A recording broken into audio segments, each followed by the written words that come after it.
Alors oui, ce matin, nous poursuivons notre série d'études, de prédications sur les grands classiques de la foi, ces grands hymnes que nous chantons depuis longtemps, depuis des décennies, des siècles dans les églises. Nous avons hérité d'un très beau répertoire de chants. Alors, vous voyez jusqu'à maintenant la liste des hymnes que nous avons abordés ensemble. Nous avons regardé l'histoire et la foi qui se trouve derrière le cantique, parce que c'est surtout la foi derrière ces cantiques-là que j'ai voulu faire ressortir. C'est la raison pour laquelle le mot foi n'a pas de S, comme dans « il était une fois », parce que c'est vraiment la foi derrière ces cantiques que je voulais mettre en lumière. Alors voici les cantiques que nous avons faits jusqu'à maintenant. « J'ai l'assurance de mon salut »,« Mon Dieu plus près de toi »,« Gloire, gloire, gloire »,« Compte les bienfaits de Dieu »,« Tel que je suis sans rien à moi », grâce infinie. Quel repos céleste la semaine, il y a 2 semaines, il y a 2 semaines, exactement. Alors, j'espère que ça a été pour vous l'occasion de soit découvrir ou de redécouvrir ces cantiques-là. Ce sont vraiment des cantiques que j'aime beaucoup. Et j'ai dû faire une sélection, parce que lorsque je préparais cette série, je me suis rendu bien compte que des classiques, il y en a beaucoup. Alors, j'ai dû en choisir quelques-uns, et puisque c'est moi qui apportais la prédication, mais j'ai eu le privilège de les choisir. Alors, je suis sûr que vous auriez pu en choisir d'autres, parce qu'il y en a vraiment beaucoup de très, très beaux cantiques. Mais bon, alors, il faut se limiter. Et aujourd'hui, nous terminons la série. Il faut bien atterrir quelque part, il faut bien.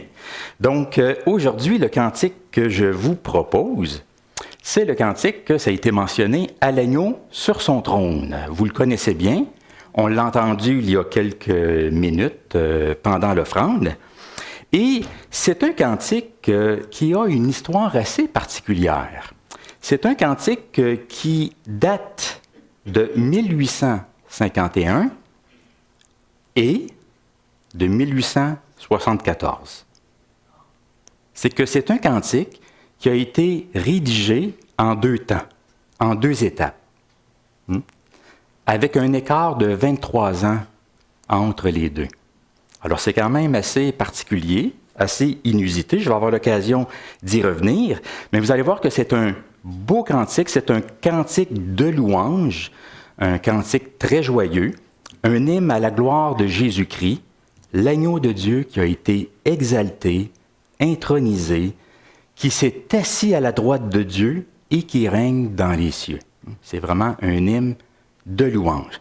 Et contrairement à d'autres cantiques que nous avons regardés, ce n'est pas un cantique qui a été rédigé à la suite d'une épreuve ou d'une période difficile. C'est quelque chose que nous avons remarqué lorsque nous avons regardé l'histoire qui se cache derrière ces cantiques-là. C'est qu'il y a toute une expérience de vie, il y a beaucoup de cantiques qui ont été rédigé alors que des personnes traversaient des temps difficiles. Il y a eu de la souffrance, il y a eu de la maladie, des handicaps, des événements malheureux, des tragédies même aussi. Mais pour le cantique d'aujourd'hui, ce n'est pas le cas. Et pour ce matin, j'ai non pas 1, mais 3 passages bibliques à vous lire. Alors, 3 passages bibliques qui sont en lien avec l'élévation, la louange et la victoire de Jésus-Christ. Alors, nous allons voir ce matin le Christ élevé, le Christ loué et le Christ conquérant, ou le Christ victorieux. Alors, le premier passage se trouve dans l'Évangile de Matthieu, au chapitre 28, les versets 16 à 20. Alors nous lisons, les 11 disciples allèrent en Galilée, sur la montagne que Jésus leur avait désignée. Quand ils le virent, ils l'adorèrent, mais quelques-uns eurent des doutes. Jésus, s'étant approché, leur parlait ainsi. « Tout pouvoir m'a été donné dans le ciel et sur la terre. Allez, faites de toutes les nations des disciples, les baptisant au nom du Père, du Fils et du Saint-Esprit, et observez-leur à observer tout ce que je vous ai prescrit. Et voici, je suis avec vous tous les jours jusqu'à la fin du monde. Le deuxième passage se trouve dans le livre de l'Apocalypse. Apocalypse chapitre 5, et on va lire les versets 11 à 13.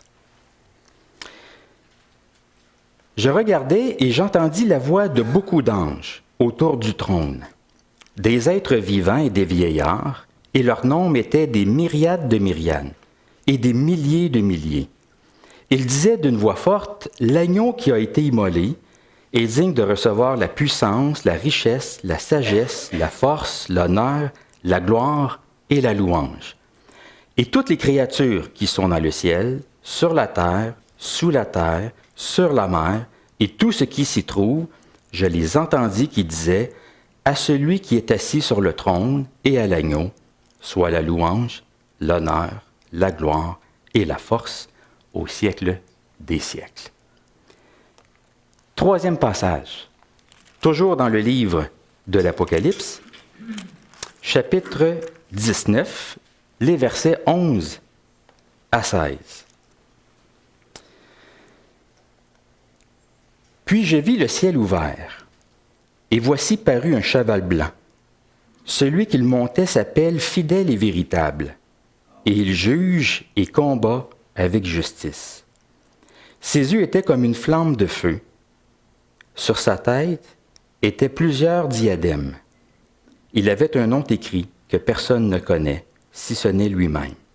Et il était revêtu d'un vêtement teint de sang.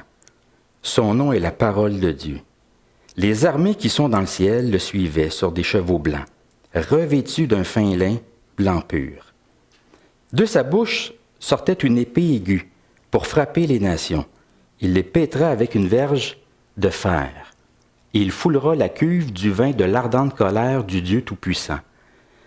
Il avait sur son vêtement et sur sa cuisse un nom écrit, Roi des rois et Seigneur des seigneurs. Alors, prions ensemble.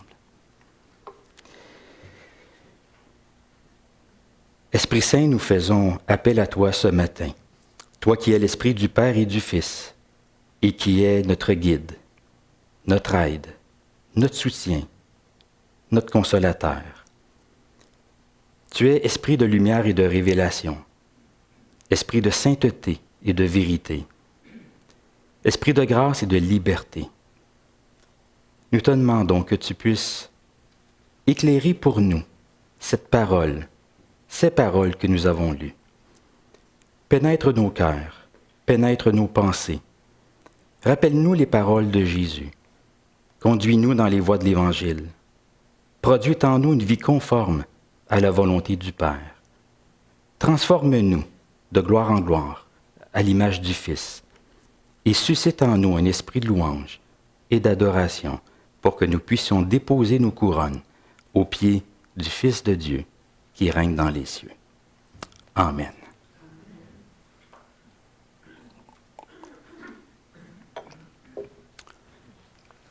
Alors, je vous ai mentionné que le cantique d'aujourd'hui a une histoire assez particulière.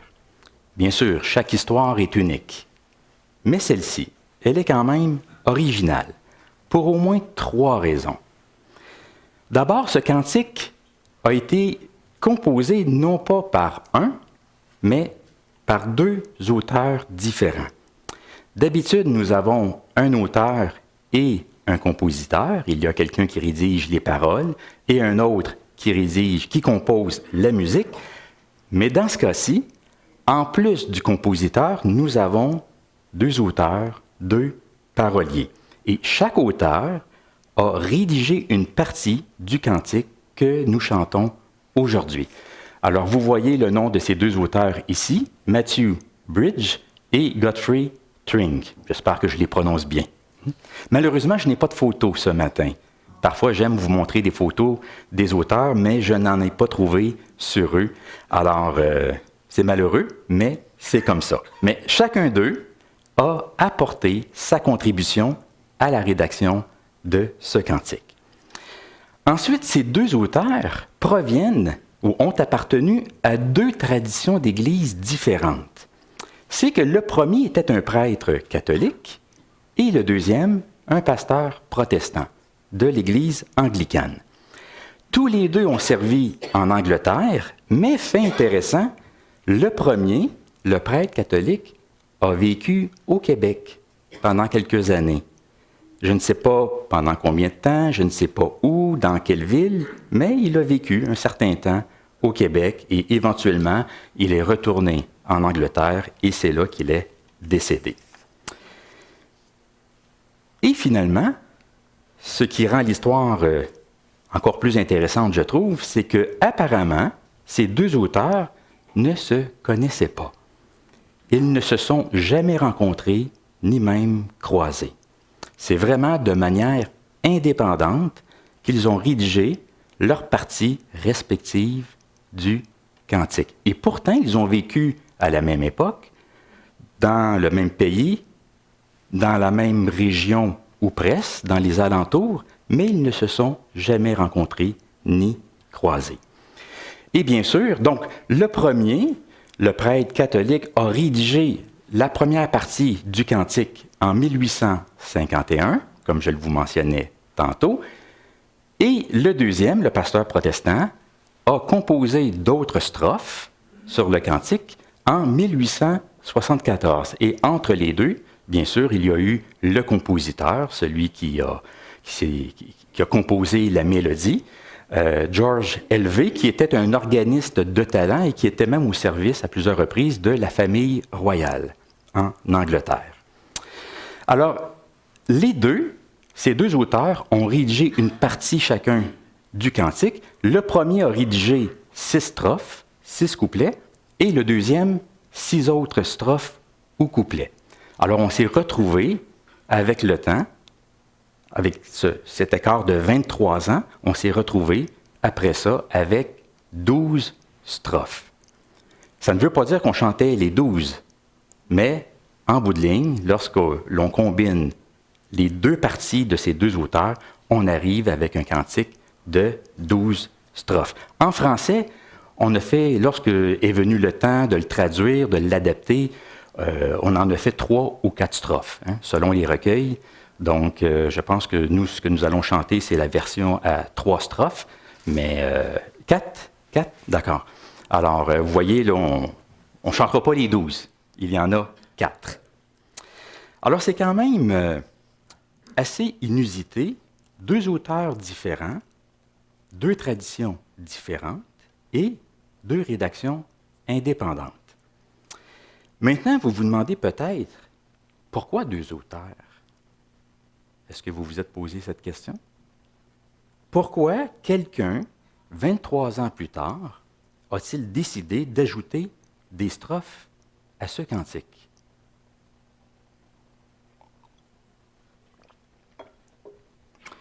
C'est quand même rare que l'on voit un cantique qui est rédigé par 2 auteurs.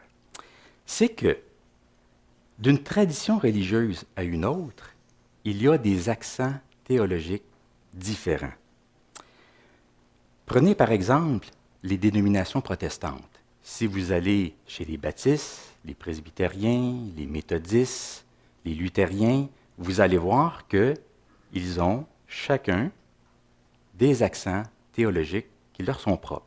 Bien sûr, c'est toujours la foi chrétienne, mais chaque tradition d'Église formule les choses à sa façon, a son vocabulaire et a des accents particuliers. C'est encore plus vrai en ce qui concerne les catholiques et les protestants. Chacun formule les choses à sa façon. Il y a non seulement des accents théologiques différents, mais aussi des divergences. Il y a, je dois le mentionner, beaucoup de points en commun entre les catholiques et les protestants. On se réclame de Jésus-Christ, des évangiles. Nous croyons dans la naissance du Christ, sa mort à la croix pour nos péchés, sa résurrection. Alors, il y a beaucoup de points en commun entre les catholiques et les protestants, mais il y a quand même des divergences et des accents théologiques différents. Alors, on a commencé, après un certain temps, à chanter ce cantique dans les églises anglicanes. parce que ce cantique avait d'abord été rédigé quelques années avant que le pasteur protestant apporte sa contribution. C'est un cantique qui date de 1851, et une fois qu'il y a eu la musique qui a été composée, bien, c'est un cantique qui est devenu très, très populaire en Angleterre, non seulement dans les églises catholiques, mais aussi dans les églises protestantes. Alors, dans sa première version, disons que ce cantique avait une saveur un peu trop catholique pour les protestants. Il y avait certaines paroles qui les rendaient un peu inconfortables, surtout les endroits dans le cantique où il était question de la Vierge Marie. On sait que les catholiques apportent beaucoup plus d'importance à la Vierge Marie dans leur théologie, dans leur dévotion. Alors, il y avait certaines parties du cantique qui rendaient les protestants inconfortables. Et puisque c'est un cantique que les églises anglicanes commençaient à chanter, alors on s'est posé la question, va-t-on commencer par chanter des chants catholiques dans nos églises? En fait, chanter un cantique écrit par un catholique, ce n'est pas un problème en soi. La préoccupation, c'était de chanter la théologie catholique, parce que dans les chants, il n'y a pas seulement que la mélodie qu'il faut regarder. Parfois, on aime chanter des cantiques parce que nous aimons la mélodie, mais il faut aussi regarder les paroles, parce que dans chaque cantique, il y a une théologie qui est véhiculée. Alors, on se posait la question, va-t-on commencer par chanter la théologie catholique à l'intérieur de nos églises? Alors, c'est dans ces circonstances-là qu'on a demandé aux pasteurs protestants de procéder à une réécriture de ce cantique-là. Alors, le premier avait rédigé 6 strophes et le deuxième, le pasteur protestant, en a écrit 6 autres à ce moment-là. Alors, vous les voyez ici, les 12 strophes. Je ne vous montre pas toutes les strophes au complet, seulement que les 2 premières lignes de chacune des strophes, mais ça vous donne quand même une idée du contenu de ce cantique. Alors lui, le pasteur protestant a voulu apporter quelques changements à ce cantique-là. Bien sûr, dans l'ensemble, il a repris les mêmes thèmes, la même théologie dans l'ensemble, mais il a voulu apporter quand même quelques modifications. Par exemple, dans le premier cantique, dans la première version, l'accent, elle était beaucoup placé sur l'incarnation et la Vierge Marie. Le pasteur protestant, lui, a décidé plutôt, non pas de mettre l'incarnation de côté, mais de remonter un peu plus haut. Il s'est dit, on va mettre l'accent sur la préexistence du Fils de Dieu, le fait qu'il procède de toute éternité avec le Père, comme on le retrouve dans l'Évangile de Jean, la parole était avec Dieu, la parole était Dieu, et la parole s'est incarnée. Alors il a décidé de faire remonter l'origine de Jésus-Christ à plus loin que sa naissance sur la terre. Alors, il est question du Fils de Dieu qui était là avant même le commencement. Il a aussi décidé de mettre l'accent un peu plus sur la résurrection. Alors, il a décidé de rédiger 2 strophes où Jésus est présenté comme étant le Seigneur de la lumière et le Seigneur de la vie. Parce que le Christ est celui qui a vaincu la mort, il est sorti de la tombe. Alors que dans la première version, on parle du Seigneur de l'amour et du Seigneur de la paix. Alors, vous voyez, les accents sont différents. Donc, on s'est retrouvé avec, à ce moment-là, en 1874, avec 2 versions du cantique, une version catholique et une version protestante. Même mélodie, le même thème global qui est le Christ roi, le Christ assis sur son trône, mais avec des mots et des accents différents. Il y a peut-être une autre question qui vous vient à l'esprit. Aujourd'hui, quelle version est-ce qu'on chante? La version catholique ou la version protestante?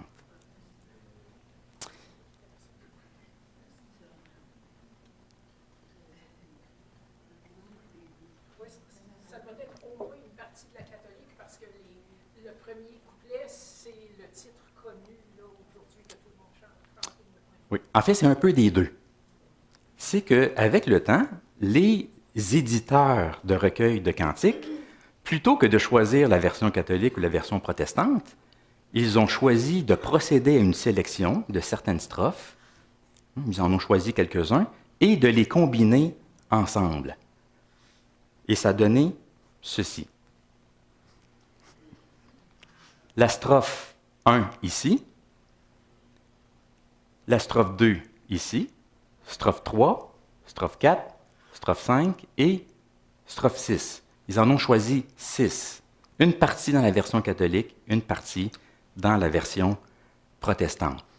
D'un recueil de chants à l'autre, les combinaisons peuvent varier. Même l'ordre des strophes peuvent varier aussi. Mais dans la langue originale du cantique, en anglais, ce sont à peu près les strophes que nous chantons. Et comme je l'ai mentionné, dans la traduction française, bien, on a adapté tout ça. On est allé chercher un peu de tout ce qu'il y a dans cette version-là ici. Et puis, on est arrivé avec 4 strophes. Si on les combine, alors, voyez ce que ça donne. Ça donne une très, très belle image du Christ vainqueur, du Christ régnant. Première strophe. Couronnez-le de plusieurs couronnes. En fait, c'est le titre du cantique en anglais. En français, on l'appelle « À l'agneau sur son trône », mais en anglais, je vous ai mis le titre juste en haut. Si on le traduit littéralement en français, c'est « Couronnez-le de plusieurs couronnes » ou de nombreuses couronnes. Ça veut dire que le Christ, c'est lui qui est assis sur le trône, qui règne dans les cieux, donc à lui toutes les couronnes. À lui toutes les couronnes. Et pourquoi? Bien, le reste du cantique nous le dit. Il est le Fils de Dieu, celui qui était là avant toute chose. Il est le Seigneur de l'amour. Regardez ses mains et son côté, ici. Donc, on parle du sacrifice de Jésus-Christ, le Christ qui a donné sa vie pour nous. Il est le Seigneur de la vie, donc celui qui a vaincu la mort, qui a triomphé de la mort, qui est sorti du tombeau. Il est le Seigneur de la paix, celui qui nous réconcilie avec Dieu et qui va apporter une paix définitive à l'humanité. Et il est, pour couronner le tout, c'est le cas de le dire, le Seigneur du ciel. Il est celui qui est un avec le Père et qui reçoit les louanges de tous les êtres célestes. Alors, est-ce que vous trouvez que c'est une belle image du Christ, ici? Lorsqu'on les prend ensemble, là, les 6 strophes, on a vraiment une belle image du Christ parce que chacune de ces strophes célèbre un aspect de la personne et de l'œuvre de Jésus-Christ. Alors, c'est quand même ironique quand on y pense, parce qu'aujourd'hui, c'est un hymne interconfessionnel. C'est un hymne qui est chanté par tous les chrétiens du monde entier. On peut le chanter avec ferveur, sans controverse, sans réserve, parce que Christ est l'agneau de Dieu, Seigneur de l'amour, Seigneur de la vie, Seigneur de la paix et Seigneur du ciel. Il est celui qui est digne de recevoir toutes les couronnes. Alors, c'est vraiment un hymne de louange, un hymne à la gloire de l'agneau de Dieu qui a donné sa vie pour nous et qui maintenant est vivant et qui est assis à la droite de Dieu et qui a reçu toute autorité. Dans les passages bibliques que nous avons lus, nous voyons que Jésus est le Christ élevé, le Christ loué et le Christ conquérant ou le Christ vainqueur. Dans l'évangile de Matthieu, Jésus a dit à ses disciples, il est en train de les envoyer en mission, Jésus leur a dit « Tout pouvoir m'a été donné dans le ciel et sur la terre. » Alors c'est une déclaration d'autorité que nous avons ici. Le Christ, Jésus est ressuscité, il est revenu à la vie, Dieu l'a déclaré Seigneur et Christ, Jésus a été élevé, glorifié, couronné, tout pouvoir lui a été donné. C'est-à-dire qu'il a le droit, il est le gouverneur légitime de ce monde, il a le droit de diriger, de commander et de gouverner. Il a reçu les pleins pouvoirs. Il est entré dans son règne. C'est lui le roi.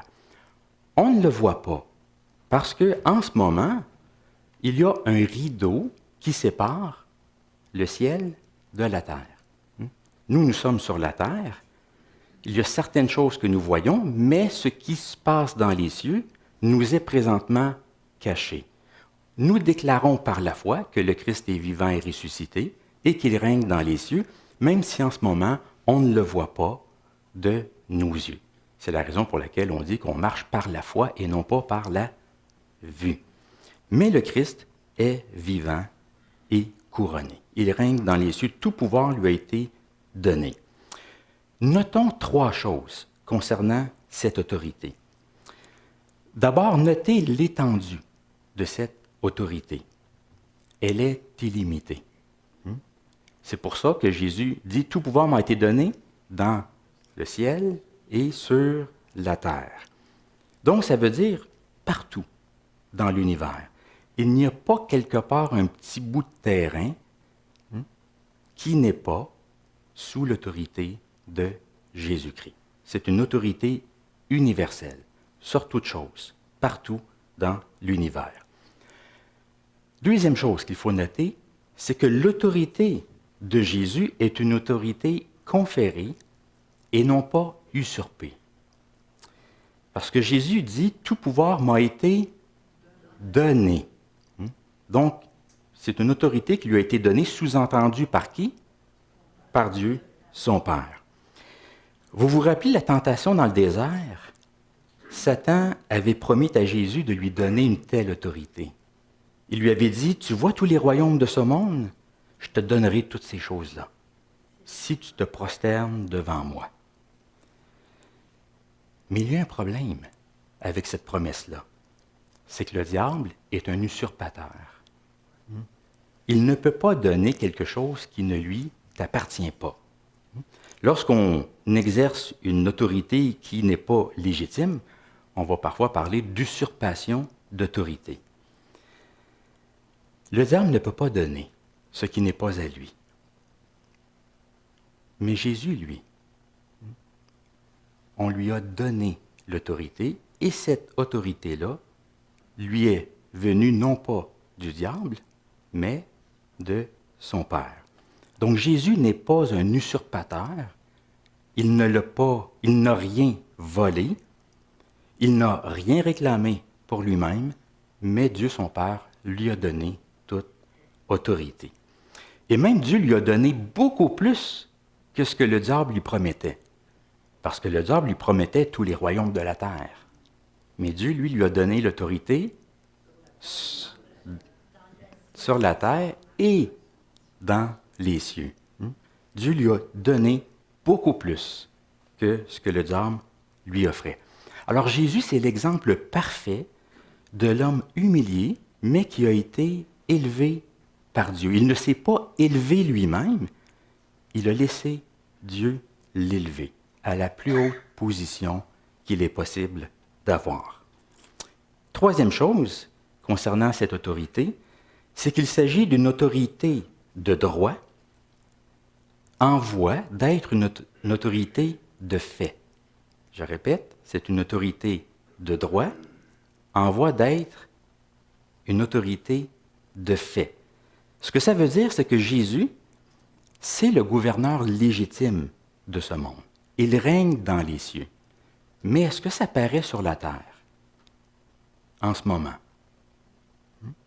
Il règne dans les cieux, mais sur la terre, dans notre expérience humaine, ce n'est pas ce que nous avons tendance à voir à cause de la souffrance, de la maladie, de la mort, à cause du mal, de la guerre, des conflits.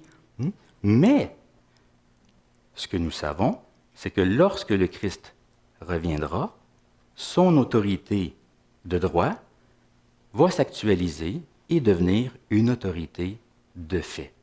Il règne dans les cieux et éventuellement, ça va être révélé, ça va être manifesté sur la terre. Et c'est la raison pour laquelle nous prions le Notre Père. Notre Père qui est aux cieux, que ton règne vienne. On sait pourtant que Dieu, c'est le Créateur, c'est le Seigneur, le souverain de l'univers. Mais on prie quand même pour que son règne vienne. Ça veut dire que ton règne se réalise, que ton règne se concrétise, que ton règne soit dévoilé, que le ciel descende sur la terre, comme dans le Notre Père, que ta volonté soit faite sur la terre comme au ciel. Alors, c'est une autorité universelle que Jésus a reçue, une autorité conférée et une autorité de droit en voie de se concrétiser éventuellement. On passe d'une autorité de droit à une autorité de fait.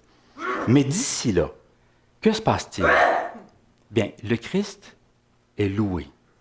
Il est adoré dans les cieux par les armées célestes, des myriades et des myriades d'anges.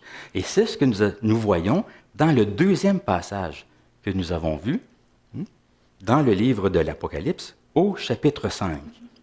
Au verset 12, « L'agneau qui a été immolé est digne de recevoir la puissance, la richesse, la sagesse, la force, l'honneur, la gloire et la louange. » Le livre de l'Apocalypse est un ouvrage fascinant, n'est-ce pas? Je sais que c'est un livre qui fascine... enfin, c'est un ouvrage fascinant. Et il y a deux beaux chapitres dans le livre de l'Apocalypse. C'est le chapitre 4 et le chapitre 5. Parce que nous y voyons un grand culte d'adoration de Dieu le Père et de Jésus, le Fils de Dieu, l'agneau de Dieu. Alors, lorsqu'on lit ces deux chapitres-là, le chapitre 4 et le chapitre 5, on a l'impression qu'on entre dans un autre monde, le monde céleste. On a l'impression qu'on laisse derrière nous les réalités terrestres et qu'on part pour un autre voyage. On quitte ce qui nous est familier pour entrer dans un monde étrange. Lorsqu'on lit ça, parfois, il y a des choses qui nous semblent étranges. Un monde fait de trônes, d'anciens, de bêtes, d'anges, de pierres précieuses, d'arc-en-ciel, de lampes, de trompettes, d'éclairs, de voix, de tonnerres.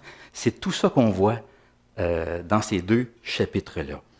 Alors, c'est un monde plein de vie, plein de couleurs, plein de sons.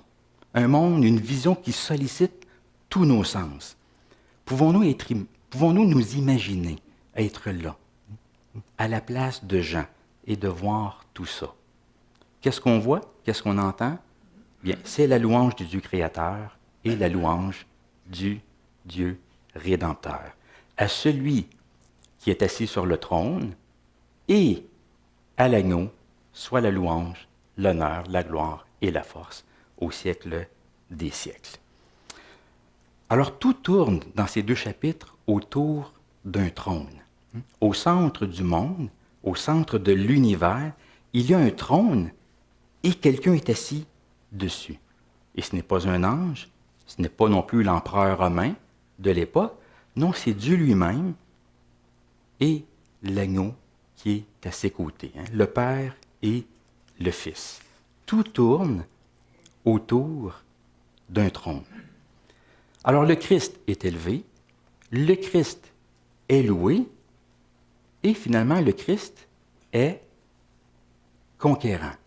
Nous avons une autre vision du Christ un peu plus loin dans le livre de l'Apocalypse, au chapitre 19 que nous avons lu, et c'est vraiment une autre vision grandiose de Jésus-Christ.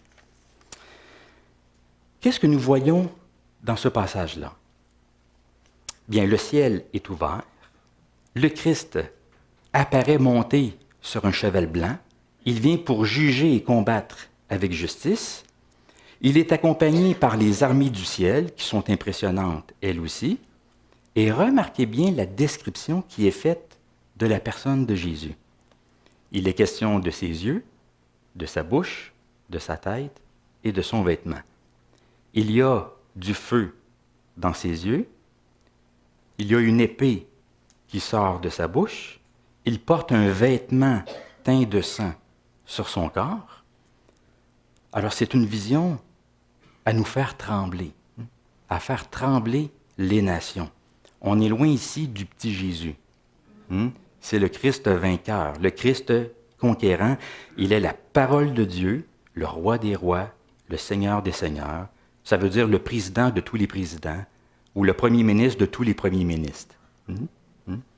roi des rois, Seigneur des seigneurs. Et avez-vous remarqué ce qu'il porte sur sa tête? Sur sa tête étaient plusieurs diadèmes. On pourrait traduire plusieurs couronnes, parce que la plupart des versions le traduisent ainsi. Sur sa tête étaient plusieurs couronnes. Le mot diadème est un mot ancien pour dire couronne. Et c'est ici que l'histoire de notre cantique a commencé. C'est ce verset qui a inspiré l'auteur, du moins le premier auteur, le prêtre catholique, à rédiger le cantique que nous chantons aujourd'hui. Parce que ce cantique nous dit que le Christ a plusieurs couronnes. D'où le titre du cantique en anglais, « Couronnez-le de plusieurs couronnes ». Alors l'auteur s'est posé la question, quelles sont ces couronnes que le Christ a sur sa tête? On sait que les Écritures nous parlent de certaines couronnes. La couronne de gloire, la couronne de vie, la couronne de justice, la couronne impérissable. Ce sont des couronnes que le Seigneur va donner aux siens. Mais quelles sont les couronnes du Christ? Le texte ne le dit pas, mais l'auteur, par son cantique, cherche à répondre à cette question-là. Et c'est la raison pour laquelle il va, dans son chant, rédiger plusieurs strophes où on retrouve différentes couronnes, les couronnes du Christ, la couronne de l'amour, la couronne de la paix, la couronne du ciel. Ce sont les différentes couronnes que le Christ a sur sa tête.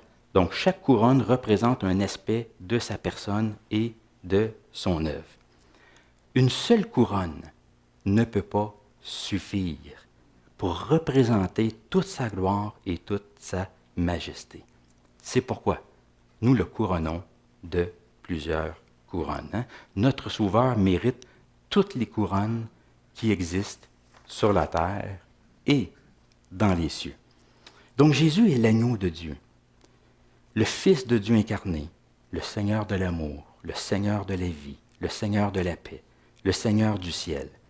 Quel catholique ne serait pas d'accord avec ça? Quel protestant ne serait pas d'accord avec ça? Aujourd'hui, c'est un cantique qui unit tous les chrétiens du monde entier parce que nous sommes unis autour du Christ élevé, du Christ loué et du Christ conquérant. Alors ce cantique, c'est une invitation qui nous est lancée, une invitation à louer Jésus-Christ pour ce qu'il est et pour ce qu'il a fait.